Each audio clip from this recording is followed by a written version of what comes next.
Why do they doubt the kid? I'm about to prove them all wrong again. I got a low tolerance, cause they don't even know what the problem is. It's me. You waiting on the boy to fail, to hold your breath and face your death. Cause you play a roulette with each step I progress, no less. Go ahead and place your bets. Cause we know who we at, we know we top tier. Cause all the hate that you bring, we know it stops here. I'm taking off like a rocket here and stopping here. It's strange how they cannot see the future but see profit here. Wait up, we gon' always win. Tell 'em I can't take no loss. My team hold no else, no. Aiming for the top, can't make it by myself. Let me tell you something. Let me tell you something. I live in Florida, and I got to deal with a lot down here. I got to deal with a lot. Scotty, we got to deal a lot. Degenerates, addicts, Florida men, Florida women. I mean, alligators. an insane governor, Mr. Sanctimonious. We got to deal with a lot. The president. We deal with this so we don't have to go out to our cars in the morning and see our breath in the freezing air, which I did today. What the hell are we even here for, Scott? This is crazy. And there was a sheet of ice on my back porch where I Bro. left some water out to see if it would freeze overnight, and guess what? It sure did. There was ice on Scotty's patio. There was ice. Also, I felt really bad because I went to move my car next to Tony's today to jumpstart because her battery has a problem in the cold. So anytime it's this cold, I got to jump her car. So I pull the car up next to jump it, and I hit a lizard. I ran over a lizard who was too cold to get out of the way quick enough. I didn't see him. I think it was an iguana. And so I'm feeling bad about it. And I was wondering on my way into the studio today, how big of an animal do we start to feel bad about? Like flies and... Nah, you're good. They're invasive down here. You're actually doing you're doing part of the Lord's work. If the Lord if the Lord wanted iguanas in Florida, He would have made them here naturally. You see, Brett, they were brought here by men, so they're invasive. They're destroying our population. They're digging holes. They're eating the crops. Get them out of here. Thank you for that, Brett. Thank you. No. Thank you, Brett. No. I will thank you for that. No, I don't want it. I don't. The iguanas are welcome elsewhere, but not here. I don't want it. I don't want your thanks. You're doing the Lord's work, bro. No, I felt really bad. It was so macabre. There was a little blood spatter in front of his mouth. I felt really bad coming into work. And then I started reading and researching. Wow. You knew what I was going to get into today, right? When it's relevant, I will bring up the Epstein thing. And, is it relevant? Now, I'm going to start with the important stuff. And then we're going to get super irresponsible. This guy's face. I'm going to start with the important stuff, okay? I'm going to start with the important stuff today. The stuff that, is pressing about it. Maybe some of you got some of this. Maybe you didn't. We aggregate a lot of this. So and I want to start with the important stuff. So here we're going to start with the important stuff, okay? The stuff we really need to know and want to know about, like Trump, right? Let's start right at the top. Let's just get it right out of the way. Trump, okay. We're talking about 3 million pages of Epstein files. 3 million pages. 180,000 images and 2,000 videos. And I get the feeling it got dumped like this. 3 million. They already blew past the deadline for the Transparency Act. They blew past it. Why 3 million dumped right now? They're like, all right, next tactic. Give it to them all at once. It's way too much for them to accurately disseminate all of this. Wrong. New York Times, Wall Street Journal, Washington Post, and other smaller outlets, they're all over it. They know the assignment. They are capable. And there are analyzing tools that assist them to get this done, and they got it done. So we're going to start with some Miami Herald stuff right here, Don's backyard. All right? Trump's name has been mentioned thousands of times.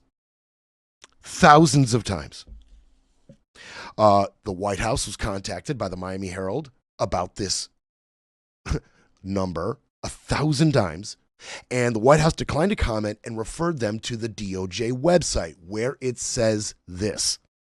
This production may include fake or falsely submitted images, documents, or videos, as everything that was sent to the FBI by the public was included in the production that is responsive to the act. Okay, they got out in front of it with the obvious one. Since you're including everything, you're including the frivolous stuff. You're including the stuff that may not be true. You're including the stuff that was straight fake and phony and not real relating to Donald Trump, accounts that were not verified, everything that came in. So you don't know, we don't know, what's fake, what's not. So just assume it's all fake.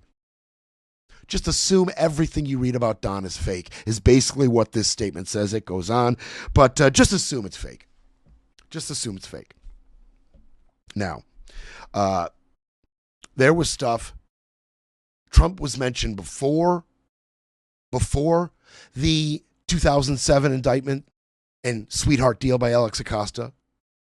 There was stuff after that deal, and there was stuff after Jeffrey's death.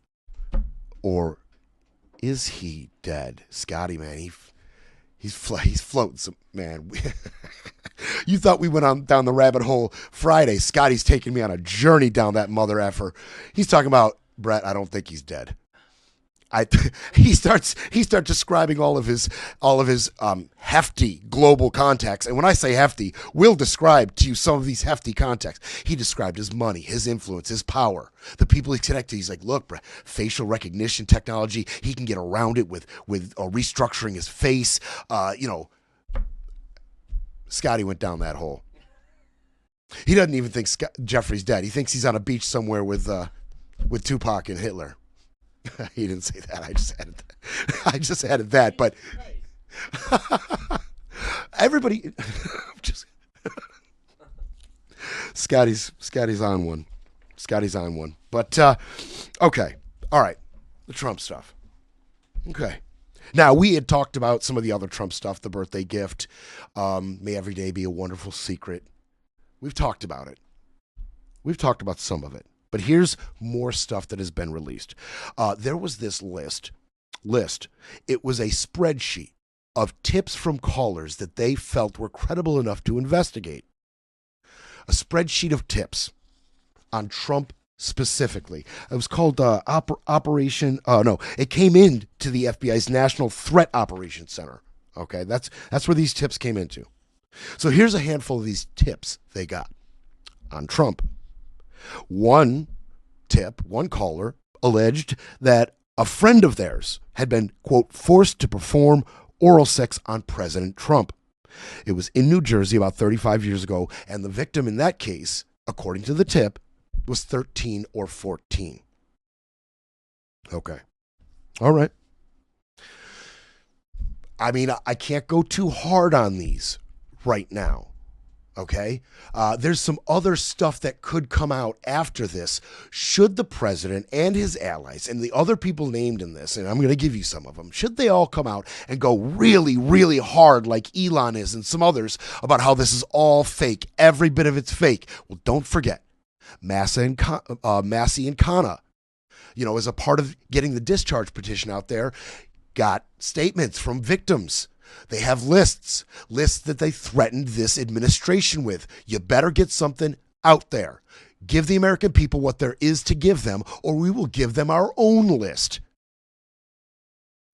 And yes, and the victims are not happy with this release. That's right, Scott, for a number of reasons, which we will get to because I filed that under the important stuff. So we're going to get there pretty quickly. Why? Just why some of these victims are unhappy. Not just with what's been redacted and what hasn't, but what hasn't been said, whose names haven't been said, in accordance to what they have told Massa and Kana and other lawmakers. If it doesn't align, if the wrong people come out and start lying, and, in the face of what these victims have been through and disclosed, shall we say, in the face of what they have disclosed and what they have been through, these people better be real careful about who they call a liar and what parts of this they call fake. That being said, I'll continue with the tips. I'm not going hard on these tips yet. In another tip, another caller said she was a 16-year-old model, and she attended parties at Epstein's residence in New York. There, he sexually assaulted her. She went on to say she was abused by 3 Miami brothers, Oren, Alon, and Tal Alexander, and said there were other individuals at what she called big orgy parties at Jeffrey's. She said she was joined by other girls, younger girls. Some of them were older, Victoria's Secret models. And at these parties were Bill Clinton and Donald Trump. Okay. Now, one of those callers had reached out to the FBI a little while after she had given this tip. She reconnected with the FBI on January 13th of 2021 and, quote, wanted to know why nothing has been done in regards to the information she provided about Trump. She stated Trump was actively recruiting girls. Whether it was for him or for Epstein, she did not know. That tracks, right? In your mind, when you're trying to figure out how legitimate this might be, just on first glance, just from hearing it now, as you're trying to feel out, right, what might be credible and what might not be, with very little context and so much redactions. But that tracks, right? If one of these girls legitimately was abused by Trump or abused while in the presence of Trump, and then sees Trump rise to the highest office in the land, yeah, she might want to contact the FBI and say, what the hell is going on? I told you what I witnessed, what I went through, and now he's president? Or was for 4 successful years. Very bigly years. There's also this. Now, this person, I'm about to give you details of email messages between Epstein and this person, Kathy Rumler. This person was legal counsel under Barack Obama. And in that time, she had multiple connections, email conversations with Jeffrey Epstein, Kathy Rumler. Right now, she sits on she's the legal counsel for Goldman Sachs, I believe, right now. This is one email exchange between Obama former legal counsel, Kathy Rumler, and Jeffrey Epstein. Here you go. On March 30th, 2016, Epstein wrote Rumler and said, Trump, this is in 2016, March 30th, 2016, okay? So Trump had just taken office. Trump is likely to be asked questions about me soon. In an ideal world, what do you think he should or could say? And now Rumler, he's asking her opinion as former legal counsel at that time about what Trump could or should say. They had a close relationship, so I guess he was reaching out to somebody he feels would have a good orientation of how this would play out. That's why he went to her. Now, they had a previous relationship, Rumler. I'll even get to that. So they're buddies. And now Rumler's out of the White House. And Jeffrey wants to pick her brain about what Trump might be saying in the face of questions about him. He went on to say this. Supposedly, a girl said that Donald had sex with her at my house when she was underage. She said she had a witness. The email exchange goes on. Rumler and Epstein were good friends. Also, as we just kind of run down this list with Trump, he was on the flight logs quite a few more times than not only he said, but what we previously thought. Because when the 20,000-page leak or release from the Dems and the Oversight Committee came out, we found out there were more flights than we had previously thought. And then there was that one, just Trump, just Epstein, and one victim. How do we know it was a victim? Because the name was redacted. One of the flight logs had Trump, Epstein, and a victim. You explain that to me. I haven't heard him address that once. I haven't heard any of his sycophants address that once. And I'm kind of curious why the media hasn't gone harder on that one specifically. Just Trump, Epstein, and a victim on a flight to Little James Island. That feels so damning to me. It feels so damning to me. Ghislaine and Epstein, they talked about Don a lot. And Don saying, talking about how he had nothing to do with him after a period of time. And Epstein wrote at one point, Trump spent hours with a victim at my house, and described Trump as the dog that hasn't barked. Now, that's a reference right there to the previous emails as well, but Trump spent hours with a victim at my house. That's Epstein himself.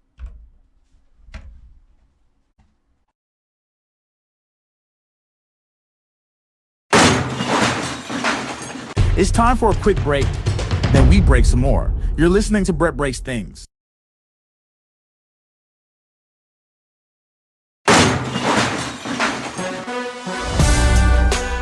Brett Breaks Things, where the stakes are high and the truth still matters. Okay. So get right out of the way. I got to do some digging on that previous story from the 20,000 emails released by the Oversight Committee a couple months ago. The flight that I had mentioned, that story that I had mentioned, I may be wrong about the little St. James detail, but we're figuring out. But just take that with a grain of salt. Look into it yourself, because now we're trying to kind of pour through what I'd reported previously. So I want to kind of cover my butt on that. Now, you may notice this. I'm sorry, I did not take the advice of Rod. I did not do a raffle on when this might collapse. It was starting to get up over the sign. We went through a lot to get the sign, and we love this sign, so we're not going to have the research cover the sign. So it's gone. It's gone. It'll fill back up. I promise you. Oh, I promise you. It won't be long. You can watch it. It'll be that subplot of the show. Watch it again. Watch it rise. And then you true fans, you can be like, I've been through 4 research cyclings under the side. I've been through 4 stacks. I'm a 4 stacker. I'm a 5 stacker. All right, anyway. All right. So the New York Times picked up where Wall Street Journal left off. They both did great reporting back and forth. It was really good reporting by both of them. According to the New York Times, there were 5,300 files containing more than 38,000 references to Mr. Trump, his wife, and Mar-a-Lago. 38,000 references. 38,000. It's a lot. It's a lot. We're talking about emails, government files, videos, other recordings of different types. It is good to keep in mind that of these 38,000 mentions, it seems pretty remarkable, but I mean, if you're somebody like Trump, maybe to cover your butt. There's no emails from Don to Jeffrey or Jeffrey to Don. I have to mention that. It is important to know that. Somebody knew better. Somebody knew better. For sure. And there's also Melania in here. Melania, before she was married to Don even, her and Ghislaine back and forth, they were really, really chummy. I've got some of the email transcripts here. Called each other Sweet Pea, Sweetie, all sorts of, nice nomenclature. Love Melania, love you, da. They were big friends. It makes me wonder how Don met Melania exactly. Made me start to wonder about that. How big of an influence in Don's life was Jeffrey? Honestly. So yeah, a lot of correspondence between Ghislaine and Melania. And you can check that out. Now, moving on. More important stuff. And this is just so sad and makes you so sick. And while I give you the details of what I'm about to explain, I want you to remember and keep in mind just how long the Trump DOJ and FBI had these files, okay? How much time they had to do the right thing on a number of issues concerning these files. They had plenty of time and manpower and opportunity to do the right thing. And, that concerns the release of them. It concerns what was ignored, what was lied about, of course. And then there's other things that just should not have happened, considering how long they've had these files, how much time they've had to do the right thing. Like this. This just makes you sick. There were dozens of unredacted nude images released by the DOJ showing young women and possibly teenagers and possibly minors. Now, I didn't go looking for these pictures, obviously, and I'm kind of hoping that you can't go get them yourselves. The DOJ has said they're making it right, but it's just sick. How perversely ironic is it that they stiff-armed the American public on this knowledge, and the one point they kept circling back to was what? Protecting the victims. Protecting the victims, protecting the victims, protecting the victims. We can't give you the files. We can't ensure that the victims would be protected. Is this protecting the victims? Is this 40 unredacted images? 40. It showed nude women and young girls along with their faces. Is that protecting the victims? How long did you have? I mean, we're not talking.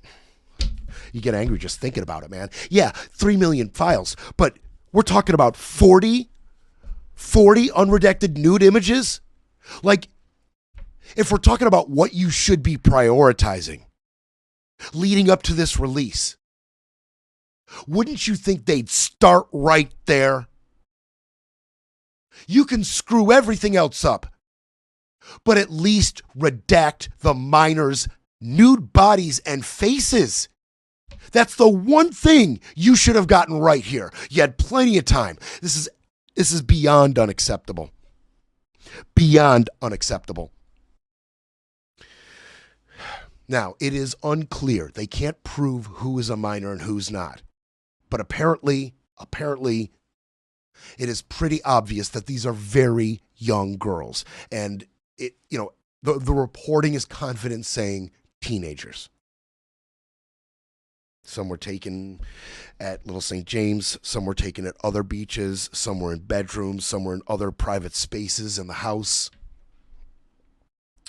So the New York Times went to the Justice Department immediately and said, hey, what are you doing? Right? Handed them images, gave them images of the 40 images of the unredacted nude bodies. And a spokesman for the DOJ immediately came out and said the department was working around the clock to address any victim concerns. Additional redactions of personally identifiable information, as well as any files that require further redactions under the Act to include images of sexual nature. Once proper redactions have been made, any responsive documents will repopulate online. It's too late, jackass. It's too late. Even as I say, I hope you can't get your hands on these photos. It's too late. You think they're not creeping around the dark recesses of the dark web or someplace like that for the wrong people to get their hands on these images? I was going to say, I mean, to be fair, there is a possibility that they're not, because there's such a large influx of files that hopefully they weren't found by those type of people. And the New York Times, in their diligence, they went like, whoa, what the Yeah, and they didn't go to like Silk Road and say, hey. Now, I will say this. I have two takes on this. One, and this is the responsible and most likely, I spent a lot of time going through these files over the weekend, reading stuff and seeing these pictures. I didn't see any of the nude pictures, thankfully. I didn't come across those. I did come across a lot of pictures that were very cringe and messed up, but I feel like a lot of this has been so mishandled throughout the years, and such there's such fragmentation of all this information, and then the way they're posting it online, and in the way that, of course, they miss some things. And it's unexcusable what the things that they missed were this. I mean, the names are one thing, but they didn't miss any of the rich people's names. And yeah, exactly. You know what I'm saying? They made sure those things were all covered. Right. Anybody that would be possibly like, hey, he definitely did something. Yeah. Most of those things were all covered. Even stupid email correspondence between like, hey, what are you doing this weekend? Things like that. Yeah, that's a great point. And they even went as far as to redact things that might lead you to uncover the identities of redacted people. And if you see the way the photos, like some of the photo pages that they have, they'll be like, a full page of, 30 to 50 images, little square images. Yeah. And they'll have little blocks over them. Yeah. And that's what some of them are completely blocked off. Now, are you ready for the conspiratorial side of me for this? Real quick? I love it. Let's get irresponsible. What if these photos were not accidentally left unredacted, and they're just warnings to the victims, like, "Hey, don't forget, don't forget." God, that's. I know that's kind of like but what if? I'm just saying. But do they want to? But is there really that type of power players? I mean, like is that what this is? They need to be careful playing that game. They need to be careful playing that game. If any of that is true, they need to be real careful playing that game because these victims have things to say. You don't want to start a disclosure tit for tat with these victims. You know what I'm saying? That's a dangerous road for everybody. Some people responded, by the way, true to their word, the DOJ immediately pulled down the 40 unredacted. They did. Annie Farmer, who was one of the victims who testified in court, she spoke about it. She said the news of such imagery being public was extremely disturbing. She said it left her with a feeling of naivete in thinking that the government would follow the law in protecting the victims. That is, I guess, in retrospect, that is kind of naive for all of us. It's hard to imagine a more egregious way of not protecting victims than having full nude images of them available for the world to download. Another victim called it abhorrent. We are frankly shocked at the level of carelessness that the department has shown toward these women. And then, of course, the context, Scotty, thank you. Like, yeah, so you didn't get this right. The one thing you should have gotten right, you botched it. But you made sure to protect everybody who needed protecting, right?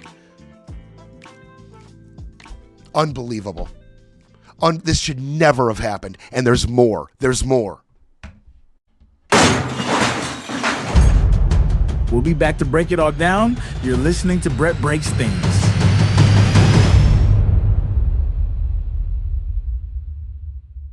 One of the first concentration. You're back with Brett Breaks Things, where the truth hits harder than the headlines.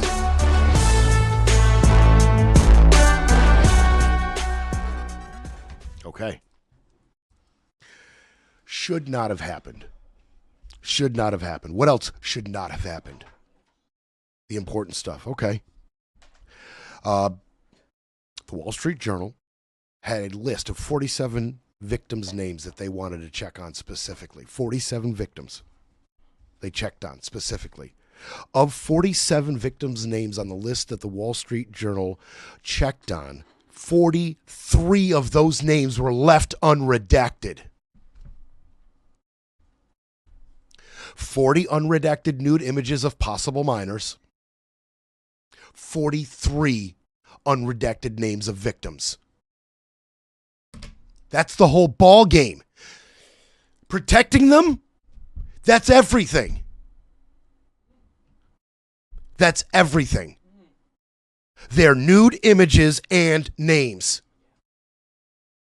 The one aspect of this you could not and should not have messed up. It does have a purposeful feel to it. It really does. It really does. I mean, we're talking some of these women, and some are confirmed minors because it's their names, more than 100 times unredacted, some of them.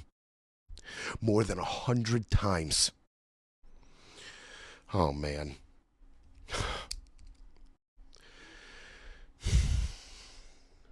Transparency Act was very clear about this. Not only was the Transparency Act clear about this, they claimed it was their one priority. Their one priority. Did Pam Bondi and Kash Patel repeatedly claim protect the victims. Well, Todd Blanche was sent out to do some cleanup work today. Our deputy AG, the guy who went down like Tom Hagen to meet with Ghislaine to work out a deal. Then Ghislaine ends up in a prison camp where she apparently runs the joint and has gotten treatment never before seen by any criminal in the state of Florida in its history. You wouldn't believe it. Where is she now? Oh, it's in Texas now. Okay. Oh, she was moved to the camp. Yeah, that's right. Okay, she was moved to the camp in Texas. I apologize. Texas. I mean, it's crazy the details of the treatment that she's receiving. That was Todd Blanche. He said, quote, "The agency took care to protect victims and remove their names if notified. Every time we hear from a victim and their lawyer that they believe their name was not properly redacted, we immediately rectify it." He added that the errors affect 0.001% of the material. First of all, too late, jackass. Again, as soon as you complain that your full name is out in our files, well, then we'll go back and redact it like we should have done the first time. And then he comes out and says, but don't worry about it. It's only 0.001% of the Epstein files. It's the 0.001% that should have been secure, that should never have happened.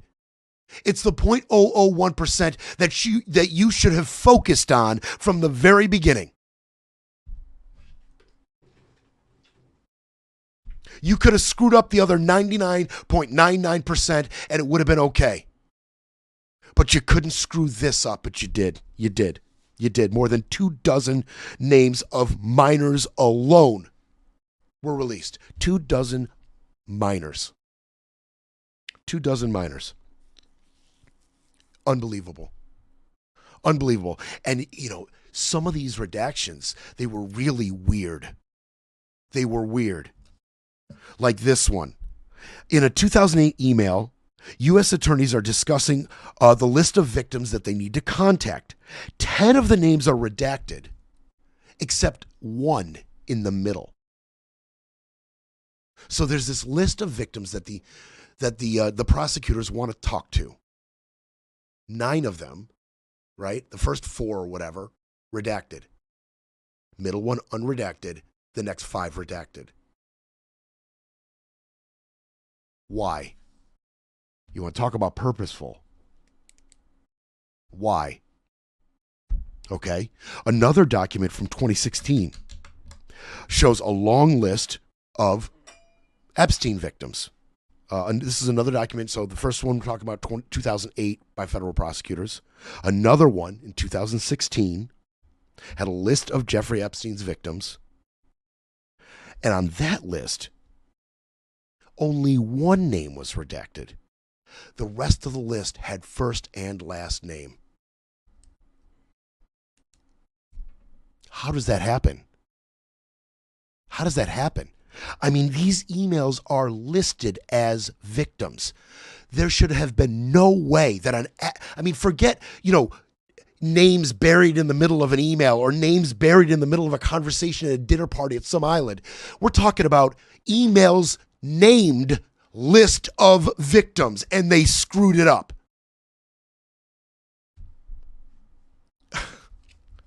Or did they? Right? Time to get irresponsible. Or did they screw it up? There was one email in 2014. It was between a victim and a male modeling scout who worked within Epstein's little sex trafficking network. The modeling scout who worked for Jeffrey redacted. The victim not. So they went over that. And I guess they protected who they felt like protecting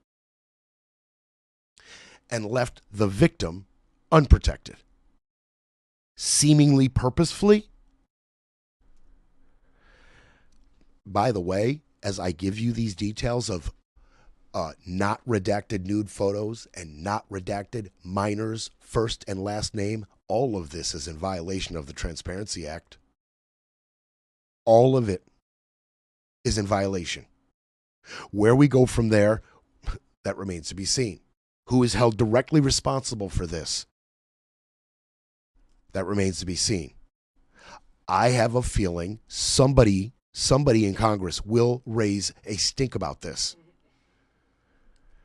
Possible inquiry, right, into who's responsible for this. Then we'll have the mud get slung around. People get thrown under buses. Who will be ultimately held responsible for this? I don't think this is going to be the last we're going to hear about this. This is a direct violation of the Transparency Act. Direct violation. The Justice Department on this said, the Justice Department takes victim protection very seriously and has redacted thousands of victims' names in the millions of published pages to protect the innocent. That is not taking it seriously. Period. You can say what you want to say.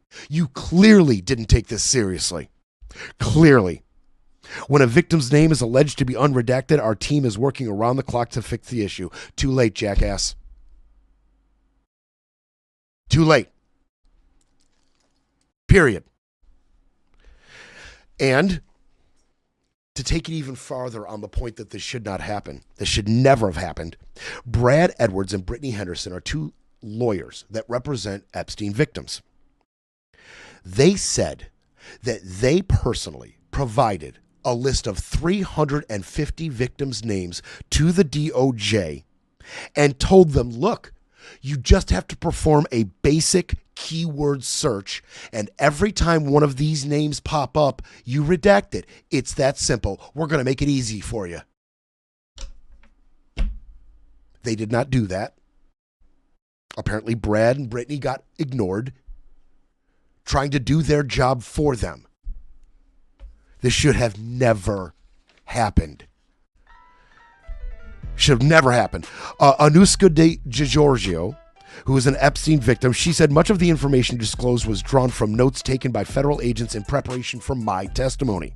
I cooperated with the United States government when it asked for my help, and now it has failed me and other survivors by demonstrating a profound disregard for safety, protection, and well-being of victims of crimes like these. Here's the conspiracy. Here's the conspiracy. These people are in danger. These people are in danger now. These young victims, minors, they are in danger. What else do they know? What could they say and to who? Are they feeling vindictive? Do they feel betrayed and want revenge? These people's lives are in danger.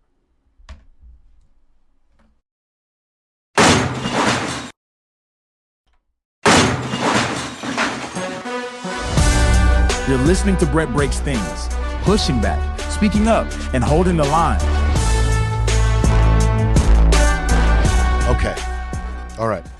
So one more important aspect of this that I want to touch on is this 32-count, 56-page indictment in 2007. A draft indictment in 2007. It was written up, and it really detailed the extent to which the FBI and state officials knew what Jeffrey was doing. Okay, they knew a lot, and there was a lot to go on before Jeffrey got the sweetheart deal from Alex Acosta.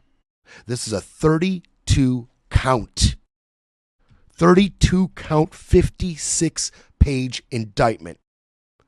Don't forget, Jeffrey Epstein, on the tail end of that sweetheart deal with Alex Acosta, he spent 13 months in prison, but he didn't even actually spend it all in prison.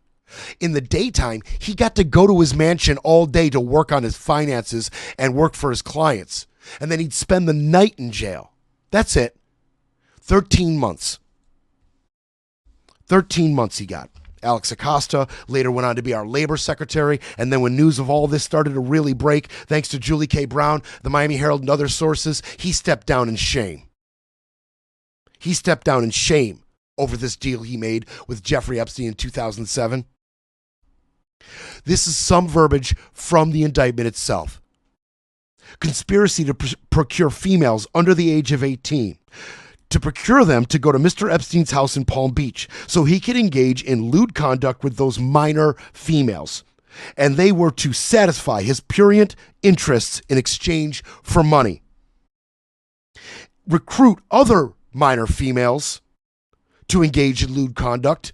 So he got, some of the minors, he got to recruit other minors, as did Ghislaine. They knew all of this. They knew all of this. They had evidence for all of this. The girls were in high school, right down the street from me. That's where Ghislaine and Jeffrey hawked out for their victims.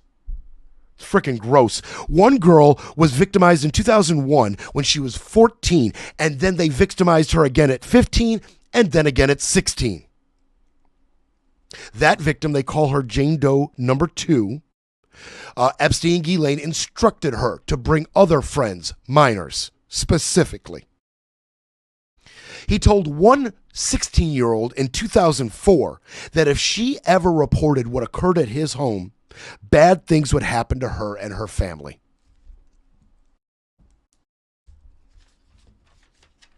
It was a very strong case, but they shelved it in the face of that Acosta deal. And Acosta himself said of this case, he said he supported the deal with state prosecutors because taking Mr. Epstein to trial to seek a more severe sentence would have been a roll of the dice. This 56-page, 32-count indictment, draft indictment, proves Acosta to be a liar. It was an airtight case. It was an airtight case. A lot of people were waiting on that right there, the draft indictment. A lot of people were waiting on that specifically. Just how much did they, state prosecutors, and Alex Acosta know when they sentenced him to 13 months work release? 13 months. And they also released details about a possible, but never to come to fruition, investigation into his, enablers, his supporting cast in the sex trafficking scheme. They had gone so far as to list a number of people, and they put up like a mafia-style map, and they had everybody who was connected to the scheme, right? And they released that into these files, and some of the names were redacted, but some were not. And they mapped out all the major players, the real ones that enabled him, facilitated him, the backbone of his sex trafficking scheme. They named some of them. And some of them are going to be deposed by the House Oversight Committee. So there might be something from this yet, even though they declined to do anything about it a little while ago. And when I mean a little while ago, they put this together right after Jeffrey, Scotty, hung himself. Right after he hung himself, they put this together. Never did anything with it. And don't forget, Kash Patel sat at a hearing and said there were no co-conspirators that we could pursue. Well, once again, he is a liar. He is a liar because the Epstein files have once again proven him to be so. Oh, there were co-conspirators. Obviously, there was Ghislaine. She got prosecuted and convicted. There was also his lawyer, Darren Indyke, his accountant, Richard Kahn, his financial advisor, Harry Beller, his longtime assistant, and this woman's name, it pops up a lot in the Epstein files. This was more like Ghislaine's assistant than his, but you're going to hear her name more and more, Leslie Groff. And then, of course, there's the deceased Jean-Luc Brunel, who died in a French jail, suicide after being charged with rape. Allegedly? I guess allegedly. Thanks, Scotty. Allegedly. Sorry, the estate of Jean-Luc Brunel. Allegedly. So there was a bunch of names. I got the picture here. We're not gonna do a whole thing, but so here was the FBI. See how it goes like a mafia, chalkboard or whatever. So of all these along the bottom and up here, all redacted. These two not redacted, but this one, and then all these along the bottom and up, all redacted. Now I'm guessing because there was some minor details about who these other people were. Employee / girlfriend. I'm guessing they're victims. I don't think those are giant mover and shakers who are employees. I'm just guessing here, but who are employees of Jeffrey. I'm guessing these may have been in some way possible victims as well. That's just my guess as to why some of those people were redacted. But what's that? I said hopefully. I mean, not hopefully they were victims, but hopefully they're not protecting co-conspirators. I mean, that those were victims. Yeah, I mean, I guess that is me hoping that they're not just flat being like, here's the list of all the people who helped in sex trafficking, and you don't get to know that person, that person, that person, and that person. Why? So, God forbid. God forbid. And I just, again, Indike and Khan are being deposed by the Oversight Committee, so we'll see where that goes. Now we're going to get to the irresponsible stuff, the fun stuff. Some of it's irresponsible, some of it's documented. What can I say? 3 million files, some juicy crap's going to be in there. Let's just knock this out. Let's just knock this out. Let's just knock it out. Let's start with Brett Ratner, because we're going to get into names now. Let's start with Brett Ratner. I don't know if you guys all know who Brett Ratner is. I'm sorry, Tony. Tony loves the Rush Hour movies. That was Brett Ratner, director, producer Brett Ratner. Now, during the, what was the name of the movement? Something Me? Me Too. The Me Too movement. During the Me Too movement, he was accused by Natasha Henstridge and Olivia Munn and a few others that he had sexually harassed and abused them. Okay, that's who Brett Ratner was after the Me Too movement. Before he was just director-producer. Now he's possible alleged sexual abuser. There are pictures of Brett Ratner in photos with Epstein at his house in New York, sitting with some women and Jean-Luc Brunel himself. Now, Brett Ratner also, oh, you got that there? You want to play? Yeah, let me see here. Yeah, we got there you go. There's one with Brett Ratner and two victims. Obviously, they're victims, and Epstein. So there you go. There's Brett Ratner, and also Brett Ratner has directed the new Melania movie. That was the documentary that just came out. Yeah. So there's that connection. He told the Wall Street Journal in 2023 he didn't know Epstein and had never met him. You want to do that again? Real quick. Boom. He didn't know Epstein. He never met him. Yeah, we're going to get that bigger for you. There it is. There's Brett Ratner never having met Jeffrey Epstein. There he is right there. Well done, Brett. Well done. Okay, let's keep it Oscar Mike. Let's keep it on the move. Elon Musk. A trove released of Elon Musk. Mentions of him. Private correspondence between Musk and Epstein. Exchanges mid-December 2013, 2014, and they're coordinating Epstein and Musk getting together, doing a holiday together, specifically in the U.S. Virgin Islands. Now, Musk has pushed back. I have never been to Epstein's parties ever and have many times called for the prosecution of those who have committed crimes with Epstein. The acid test for justice is not the released files, but rather the prosecution of those who committed the heinous acts. Now, there's references. Look, there are correspondence. There's correspondence 2012, 2014, island visits, meals, meetings at SpaceX. We're going to get into some of the details in just a little bit because I've got more details on Musk specifically, but I want to keep this moving. So we'll get to a little bit more on Musk in a second, but I'm going to keep it moving. 2013, Bill Gates. So they were definitely friends, and I'm not going to give you parts of all these emails, right? I did that show previously, but I wanted to keep it kind of moving a little bit, so I didn't start giving you excerpts from all of these emails, but I am going to bring you some excerpts. Like this one. This was an email draft that Epstein had ready to give to Bill. We don't know if he actually sent it, but this is an email draft that Jeffrey wrote up. Ready? Here we go. Listen to this. This is Jeffrey Epstein to Bill Gates. Here we go.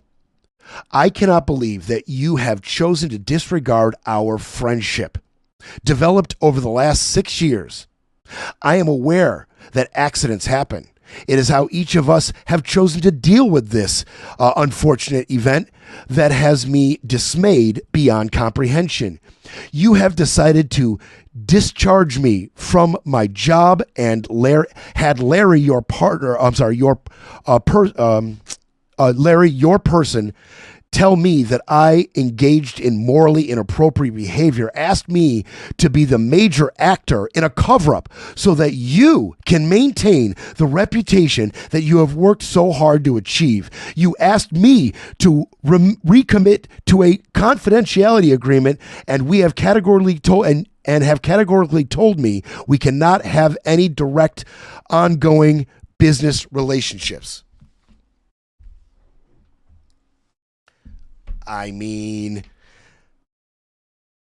not great if true that Bill had this intimate friendship with Epstein, but the accusation that Bill is asking Jeffrey to cover something up, an unfortunate incident. Oh man, I'd love the details on that. I would love the details on that. I hope more on that comes out.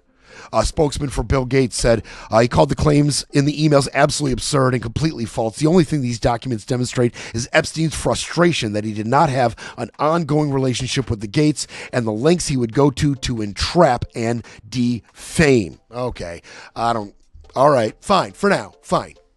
By the way, we're going overtime. You knew we were going to go overtime. This is going to keep on rolling. We're going overtime. And then, I don't know why, but this next one I'm going to bring you, it just was so unsurprising to me for some reason. I'm going to bring you a few details about Sir Richard Branson and Andrew Montbon-Windsor. But the Branson stuff, when I heard Richard Branson's name was tied up in this, I was just so completely unsurprised. And I don't know what it is about Richard Branson. Maybe it's his flying space penis. I don't know what it is, but I just was completely unshocked that Richard Branson was embroiled in all of this. I'll bring you the details in a second. I'll be right back for overtime. It's time for a quick break, then we break some more. You're listening to Brett Breaks Things. You're back with Brett Breaks Things, where the truth hits harder than the headlines.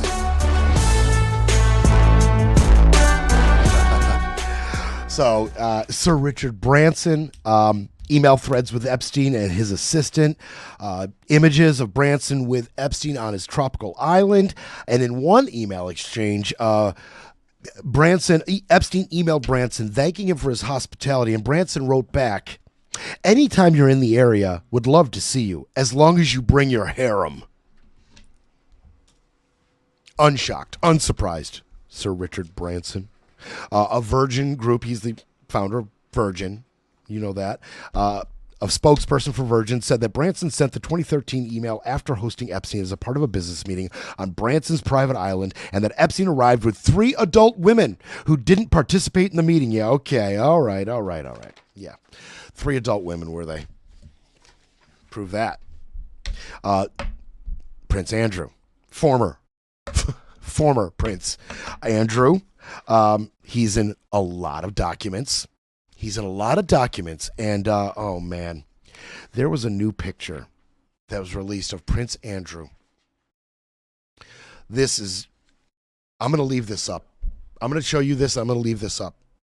There is so much wrong with this picture. You ready? That is 3 images next to each other. Look at the position that young woman is lying in.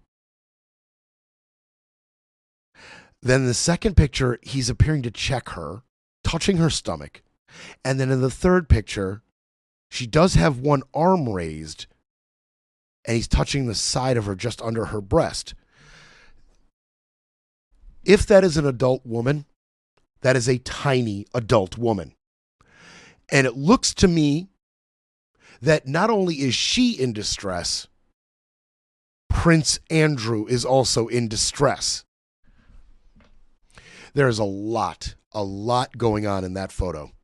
And I don't know possibly the most disturbing part of all, if you look up in the top right corner, there is presumably Jeffrey Epstein leaned back at a table with his feet kicked up, relaxing, watching whatever this little scene was play out. If it's anything other than him attending to somebody who is in physical distress, it's creepy and inappropriate. So it's either very creepy, very inappropriate with somebody who could very possibly be a minor, or it's Andrew tending to some young woman who is in physical distress. There are no good explanations for that picture. It just doesn't exist. There's no innocuous, innocent explanation for that picture. Period. Okay, Kathy Rumler, former legal counsel for President Barack Obama. They had a long relationship. A long and, for Kathy, prosperous. You see, Epstein has given her flowers, wine, an Hermes bag, $10,000 in Bergdorf Goodman gift cards, spa trips, an Apple Watch, and 1 million Amex points. And that's not all. That's just some of the gifts that Epstein has bestowed upon Kathy Rumler. And, you know, she spoke about it, and she shouldn't have. She should have declined to comment, because what she said was this. Her relationship with Epstein was professional, and that she regularly interacted with criminals as part of their job, part of her job. Quote, I regret ever knowing him, and I have enormous sympathy for the victims of Epstein's crimes. 1. Do those criminals that you regularly interact with give you Hermes bags and $10,000 Bergdorf Goodman gift cards? Do criminals usually do that? And another question for you, Kathy. When you had found out how many lives this gentleman has ruined, did you give the Hermes bag back? Just curious. Did you give the Apple Watch back when you found out he's incarnate evil? And I was right. She is the legal counsel for Goldman Sachs. And they felt they needed to comment on this. Go figure. It's well known that Epstein often offered unsolicited favors and gifts to his many business contacts. Okay, so she's his business contact because she said he was a criminal, one of the many criminals that she regularly interacted with. So she says it's a criminal. Goldman Sachs says it was a business associate. And that's why she got the gifts. All of this is garbage. This is all crap. This all stinks. I mean, that's so in our face. You can't lie around all of it. I mean, just floundering. Just floundering. Then there's the Apple co-founder, Sergey Brin. He's in multiple photographs with Epstein at Epstein's Islands with women whose faces have been redacted, meaning they were victims. One of the accusers said she met Brin and his then wife when they spent a day at Epstein's Island in January.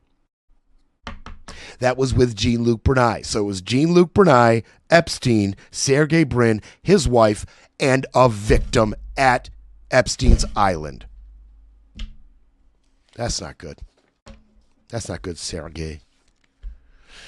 And then there's Howard Lutnick, our current Commerce Secretary, Howard Lutnick, who corresponded with Epstein constantly and visited the island. Lutnick previously said in 2005 that he and his wife were invited to Epstein's house, which was next door to theirs, for coffee. He even talked about it. He felt compelled to talk about it. Let's hear from Howard Lutnick about this real quick, shall we? I say to him, massage table in the middle of your house? How often do you have a massage? And he says, every day. And then he gets weirdly close to me. Ooh. And he says, and the right kind of massage. Ooh. Now my wife is standing here. So she looks at me And I look at her and we say, I'm sorry. We have to go. I'm sorry. Left. And in the 6 or 8 steps it takes to get from his house to my house, my wife and I decided that I will never be in the room with that disgusting person ever again. Okay. I'm going to stop right there. And I want you to look at that face for just a second. That is the face of an evil liar. Don't forget, Howard Lutnick's the guy. This is the guy who said, if your grandmother complains about not receiving her Social Security or her benefits, then she's a fraudster. It's the ones who don't complain. He's telling you right there. He's telling you right there. In 2005, he and his wife went to Epstein's house for coffee, where he described all of this. That was 2005. Keep that in mind. Ever again. So I was never in the room with him socially, for business, or for even philanthropy. If that guy was there, I wasn't going because he's gross. Oh. And so I look back at it as a gift. Yes. He gave me a gift. Yes. Of a voice. And so, yeah, So that's he my was- story. A one Okay. is absolutely done. Let's say that story's true. Let's say in 2005, he went to Epstein's house and was just appalled at a massage table inside the room. And he's claiming that Epstein gave him the gift of foresight, right? Now I know not to be associated. Well, it looks like he didn't keep that gift. He threw that gift in the trash. He did not utilize that gift because in 2012, they corresponded. That he said that happened in 2005. In 2012, they corresponded. Okay, lunch on Sunday. Come Saturday or Sunday for lunch, Little St. James Island. We're going to be behind the Christmas Cove. We're landing in this is Howard. We're landing in St. James early Saturday afternoon and planning to head over to St. Bart's Anguilla on Monday at some point. Where are you located? What's the exact location for my captain? That's 2012. Our Commerce Secretary is a liar and a close friend of Jeffrey Epstein's and has been to Little St. James Island. These are things we know now. Howard Lutnick, ladies and gentlemen, just evil. Just evil. Then there's Steve Tisch. Oh, Steve Tisch. For those of you who don't know, Steve Tisch is the co-owner of the New York Giants. Co-owner of the New York Giants. He exchanged emails with Epstein in 2013. Okay, now I'll tell you what Steve Tisch had to say in response to this, but Steve Tisch's emails with Trump are revelatory, to say the least. This is Steve Tisch with Epstein. Did I say Trump? I'm sorry, Epstein. Sorry. So Tisch and Epstein. This is just one correspondence with Tisch, Steve Tisch, Giants owner, and Jeffrey Epstein. Curious to know about redacted name. I will contact this redacted name, pro or civilian. Jeffrey then wrote a phone number. Oh no, Jeffrey then wrote, send me a number to call. I don't like records of these conversations. So then Steve sent a number. Then Jeffrey responded, I've reached out to redacted name. She's not on this particular trip. Steve said, thank you. Then Jeffrey wrote him, report just in. Apparently they did meet up, okay? Report just in. You did very well. She wants to go to play. She is a little freaked by the age difference, but go slow and wait. I will try to convince her not to return to Ukraine. Having her crying worked. Ew. What? Ugh. The hell? Giants suck. And now the Giants owner officially sucks. Sorry, Giants fans. Just gets worse and worse, doesn't it? Ugh. Ugh. All right, we're going to keep it moving. We're going to keep it moving. Now, you want to get irresponsible? Let's get irresponsible. Let's get irresponsible. Here's just a bunch of names that were mentioned all throughout the Epstein files. I'm just going to toss them at you. Ready? Woody Allen. Ron Altbach, who I thought was interesting. He played an instrument in Dancing in the Moonlight. Yeah, he played an instrument in that. Charles Althorpe, who's the nephew of Princess Diana, and he's heir to the earldom of Spencer. Alec Baldwin, Steve Bannon, Ehud Barak, Tom Barak, David Blaine, Tony Blair, Michael Bloomberg, Richard Branson, Sergey Brin, Jean-Luc Brunel, Naomi Campbell, Fidel Castro, Noam Chomsky, Deepak Chopra, Bill Clinton, Chelsea Clinton, Phil Collins, David Copperfield, Katie Couric. Now, some of these are, and I give you all of them. I'm just going to the big names, the big recognizable names. But some of these are journalists who, a lot of them attended one particular dinner with a bunch of journalists at it, hosted by Epstein. So some of them were there fairly innocuously, like Katie Couric. I'm not just running, interference for Katie Couric. If you want to level accusations, level them. I'm just saying that a whole bunch of notable, respectable journalists, or so-called, were at one particular gathering. I continue. Bill Cosby, Andrew Cuomo, Alan Dershowitz, Janice Dickinson, Minnie Driver, Ralph Fiennes, Steve Forbes, Bill Gates, Malcolm Gladwell, Chelsea Handler, Stephen Hawking, Dustin Hoffman, Elizabeth Hurley, Lauren Hutton, Michael Jackson, Mick Jagger, Robert F. Kennedy Jr., Ted Kennedy, David Koch, Courtney Love, Rupert Murdoch, Joan Rivers, Charlie Rose, Chuck Schumer, Peter Soros, Kevin Spacey, Warren Spector, Kenneth Starr, George Stephanopoulos, Peter Thiel, Donald Trump, Ivanka Trump, Melania Trump, Chris Tucker, Mike Wallace, Vera Wang, Leslie Wexler, and the hits just keep on coming. If you want to check out a full list, you can check it out. And I'm not saying anybody did anything in conjunction with that list. I'm just saying here's some people that were mentioned. Here's some people that were in Jeffrey Epstein's orbit in some fashion or another. And obviously some of those names have a little more implication and have a little more weight to them and kind of make you cringe a little bit, right? Like Spectre and Cosby, right? Some of it's dubious. And I'll let you do what you want with that list. I mentioned Elon Musk earlier. Also, obviously, mentioned throughout. Now, Elon comes out and he is furious. He starts posting, talking about legacy media.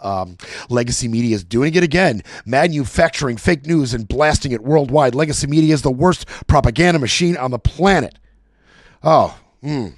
Denies all the invitation attempts. Denies planning any vacations with him. Deny. Okay. All right. In November 2012, Epstein asked Elon, "How many people will you be for the heli to the island?" Musk responded, "Probably just Tallulah and me. What day or night will be the wildest party on the island?" In a December 2013 email, they tried to coordinate for a time for Musk to come to the island. Musk said he was in British Virgin Islands and St. Bart's for the holidays to visit Epstein's island. Epstein suggested that Musk come after the new year. Any day, 1st through the 8th, play it by ear if you want. Always a space for you, Elon. Here's the uh-oh part for Elon. Listen to this. Vivian Wilson, who is Elon Musk's daughter, responded to the news of her father's emails planning trips to Little St. James. She said flat out, she believes the correspondence is real. Quote, "I'm just going to speak directly instead of being vague and cryptic. I can confirm we were in St. Bart's at the time specified in the emails, and therefore I believe they are authentic." She also claimed her father was in denial and that this was the first time she had heard of the email exchanges between he and Epstein. Quote, "This has basically already been confirmed through his attempts to paint them as out of context. Denial is a river in Egypt. I knew nothing about the emails previously, so I'm learning about everything at the same time as y'all. If there's any other information I learn that I can corroborate, I will do so. I will be waiting on you, Vivian. I can't wait to hear from you next. Oh, man. Awesome. Not awesome that Elon Musk is a possible pedophile or somebody who is deeply involved with a person who ran a sex trafficking ring. That part's not awesome. Awesome that somebody with so much power can be undone by his daughter like this. Somebody who controls so much spin, so much of the media, so much of what we hear and see can just be completely undone, be proven to be a flat out liar. Now, look, if reporting comes out that Vivian Wilson has an axe to grind or some possible reason to lie about her father, then I will listen to that. I will hear it. I will read it. I'll ingest it. But until then, I think I'm going to believe Vivian over Elon right now. How about you? How do you feel about it? Who has more on the line? Who has more reason to lie? Just curious. Who would have much more reason to lie about this matter? Elon or his daughter? There was a few things that just were crazy that kind of highlighted how much power Jeffrey Epstein had, and hints to some of the names that might, some of the names that might be redacted might really, really blow our tits off. I mean, this guy was globally connected to the highest people. There's one email between Jeffrey and Soon Yi, right? Soon Yi, that's Soon Yi, Woody's Soon Yi. But the correspondence talks about Epstein getting a seat, getting a meeting at the White House with Donald. Like, just think about that. Think about the power and influence. Epstein going, Soon Yi going through Epstein to get an appearance at the White House with Donald. I mean, there's correspondence between Epstein and the Indian billionaire Anil Ambani, who was a huge political mover and shaker in India, billionaire, talking about Epstein's deciding and playing a role in who's ambassador to some of these countries. In some of these, he's talking about Huntsman or David Petraeus for ambassador to India. And Epstein's like, oh, I already know that Huntsman's going to be ambassador to Russia. I already made that happen. So it looks like I'm going to be picking David Petraeus for the ambassador to India. Epstein making that decision. Epstein. Is he going to be India? Is it going to be China? And then stuff between Epstein and Bannon. Oh yeah, lots of stuff between Epstein and Bannon. Epstein telling Bannon that the former Chancellor of Austria, Chancellor at the time, Sebastian Kurz, wants to meet with you. So the Austrian Chancellor contacts Epstein to set up a meeting with Bannon. Unbelievable. And they have this little back and forth. It's just wild. You should really search some of this out if you're really, really as interested as we were in it. We just couldn't believe the depth and the scope of Epstein's power. Just so much power. Okay. All right. Oh, and by the way, Scotty brought me this little bit. I was talking about Bill Gates, and I wish I'd known what had happened between them. So it was there. It was there. Here was a piece that I had not come across between Jeffrey Epstein writing to Bill Gates. You have told me that Melania insists on me not communicating with you unless Larry is copied or present, though you have consistently maintained that I could have done a better job and that I was underpaid compared to my contributions. You then, beyond all sense of fairness and frankly decency, said that as generous compensation for keeping the Gates reputation, you would do these things. To add insult to injury, you then implore me to please delete the emails regarding your STD. Your request that I provide you antibiotics that you can surreptitiously give to Melinda, and the description of your penis. You also made it clear to me that I am not to refer to redacted as that is another topic that must remain between the two of us. In return for all of those requests, which I would have done without a second thought, I am not to attend meetings with Melinda.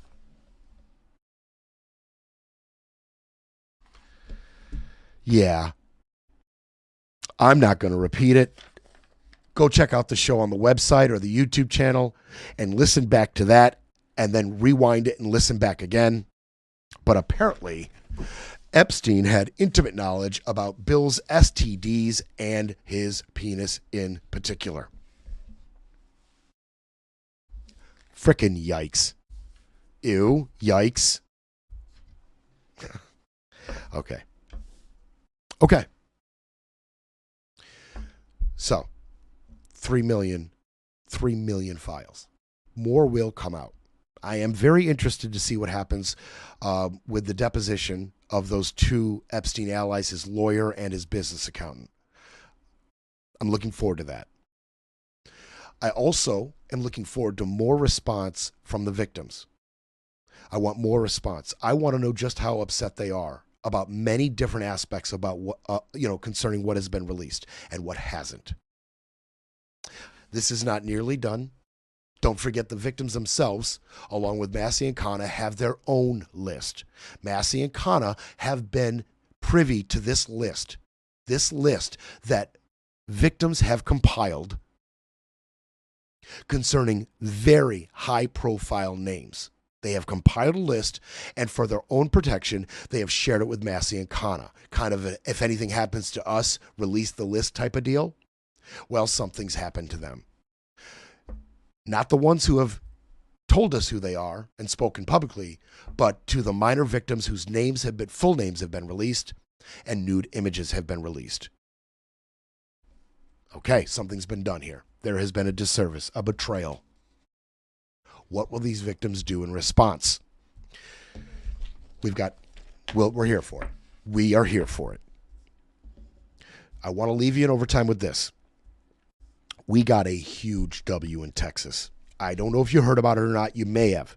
But I want to give you a little context on this gigantic, it was a special election for a Texas state Senate seat. A state Senate seat in a special election. And let me tell you right now, the Democrat, Taylor Rumette, beat the crap out of Republican Lee Wamsgams. 57-43. 57-43. Here's the wonderful context, and it just keeps getting better and better as you start scratching under the surface of this win. Special election, state Senate seat in Texas. Okay?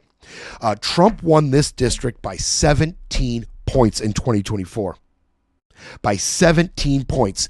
And Rumette had a 14-point lead as the end of the counting, as the counting kind of, the tabulating finalized. And that was Sunday morning when this reporting came out, so it's done. 14-point lead. It's a 31-point swing from where Trump won in 2024 to where this Democrat Rumette won. It's a 31-point difference. A 31-point difference. Okay. This area is the reddest of the red. This will be the first time a Democrat has represented this county, Tarrant County, in the state Senate since the early 1980s. Oh, man. And this district, it is not tiny. This district that has flipped so, just a stark swinging of the pendulum. It is not a small, tiny microcosm of the Texas electorate. We're talking, it's bigger than a U.S. congressional district. We're talking 1 million people. 1 million people. That is not a tiny little sliver of disenfranchised Republican voters. We're talking 1 million people. It's huge. It's huge. And to make matters worse for Trump, and this just gets better, Trump posted about this nonstop. And Okay, so here I'm going to tell you what Trump posted. Just a couple things he posted about this race, endorsing Miss Wamsgams. He was all over this, okay? He was all over it. Lee Wamsgams, a Republican running for state senate in the suburbs for Fort Worth, Texas, will be a great candidate and has my complete and total endorsement. He went on, today is the day to all voters in Texas's 9th State Senate District. Get out and vote for a phenomenal candidate, Lee Wamsgams. She is highly successful entrepreneur, blah, blah, blah, blah, blah, blah, blah, blah, blah. He was all over it. What does he say now, this guy? What does he say now? A Democrat won your special election in an area that you had won by 17 points. What is your reaction to that? I don't know. I didn't hear about it. Somebody ran where? In Texas, a special election for legislative the 9th state senate seat. I'm not involved in that. That's I'm a not local involved. Texas race. Did you endorse the Republican? You mean I won by 17 You did. and this person lost? And Things like that happen. Does it worry you about the Well, you don't know whether or not it's transferable. You know, I'm not on the ballot, so you don't know whether or not it's transferable. But, you know, you put the Democrats in, you'll end up with open borders again. You'll end up with crime all over the place. We have no crime anymore. And, I mean, think of it. The country is the lowest crime it's had in 125 years. In recorded history, the year 1900. That's a long time ago. Okay, all right. Very good. All right, I'll save the history lesson from master historian Donald Trump. But so I just read you just some of the things he said leading up to that race, including Election Day. Then he stands there and says, "I don't know anything about that. I don't have anything to do with that." And then he says, "Oh, you mean the place where I won by 17 points? That's strange. You say you don't have anything to do with it, yet you know the exact point differential you won by there in 2024, but you don't have anything to do with that. You don't know about that tiny little Texas race." Such a freaking liar. Such a liar. You want it to get better? It's going to get, because that's a huge L for Trump. That's great. I mean, that's just wonderful. Just mud in his eye. That's wonderful. That he would go so hard and lose like this, so bigly, so strongly and quickly he would lose like this. That's a huge L. It's a huge L for Don. But it gets better. It gets better. You see, Democrats, they dominate early voting. But usually, especially in Texas, especially in red districts, same day, the day of the vote, that is usually dominated by the Republicans, because Republicans, a lot of Republicans, at least radicalized ones, have been convinced that early voting and mail-in voting is a Democrat hoax and a scheme, and it's rigging the system. And they have been encouraged by their Republican leaders to not do those things, to not early vote, to not mail-in vote, but to go on the day of voting to make sure your vote counts. Well, they did, and not only did the Democrats dominate like usual on the day, on the previous, the early voting and the mail-in, but they dominated day of as well. Day of, they dominated as well. It was 56-44 on the mail-in, right, for the Democrat. It was 58-42 on day of. Oh man. That's a huge L. That's a huge L. It gets even better. It gets even better. Wamsgams. Her campaign cost her $2.5 million. You know how much Remit ran on? 400,000. 400,000. She got dominated. Dominated. And Tarrant County is a bellwether county. Okay, it is home to major defense contractors. It is the epicenter of the Christian nationalism. It's the epicenter, and it has been ruby red for decades. Just a huge win for Democrats. Now, just know that special election outcomes don't necessarily reflect the outcomes of the regularly scheduled elections, the midterms at the end of the year. Not necessarily, but there's no way Republicans don't see this outcome and get scared. I mean, real scared. And this is a huge, huge L for Don. I'll be back tomorrow. Thanks, kids.